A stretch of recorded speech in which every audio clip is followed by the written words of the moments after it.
something I really wanted to ask you about because you're writing for different age groups. When do you know if a story is going to be like a Rickshaw Girl that likes ages or grades 2 to 5, ages 2 to 5, or if it's going to be Bamboo People for an older reader or a young adult novel like Forward Be Back to You?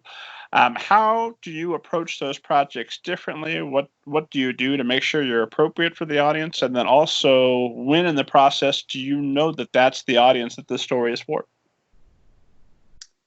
I'd say basically the age of the protagonist and the problem the protagonist is facing. So for a teen, there's going to be a different set of problems, a different level of problems, whether it's finding identity or just a different set of challenges. And then when it's an 11-year-old or a 14-year-old, they're going to be facing, and I know that kids read up 2 years, maybe 3. So, and my novels, even though they're teen novels, people who don't like them will say, well, this sounds kind of like it could be a middle grade writing.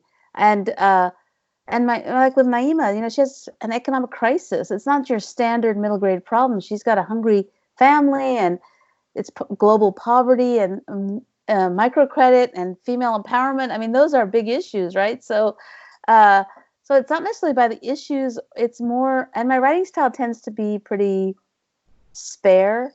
Even for the YA novels, I don't wield a lot of literary. I don't try to. I don't know. They're not like high literary. I keep things spare. I like nouns and verbs. I like short sentences.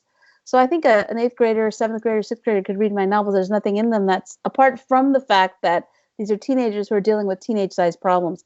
That would be probably where I draw how I shape the book. So, yeah, in this picture book, she's has to get a present across the border fence to her grandmother, and that's her sized problem. She's knitted a scarf for her grandmother, and her brother's drawn a picture, and how are they going to get that through the fence to their grandmother, who they haven't seen in 5 years? So that is that book, and it fits the challenge fits the age, and the solution fits the age, and so that's kind of how I approach that. Well, that could also be a subplot in a book for much older readers. It could be that, before the scary clown comes back, let us take care of this kid across the border. I'm going to throw. There's a scary clown in the border. Oh gosh, you're going to torment me. Just like my boys and my husband, they all love to tease me with horror movies. Anyway, that is. It's my older brother nature. If I find out somebody's a little bit squeamish, let's poke at that a little. Yes. Oh gosh, clowns are so terrifying. They're awful, horrible.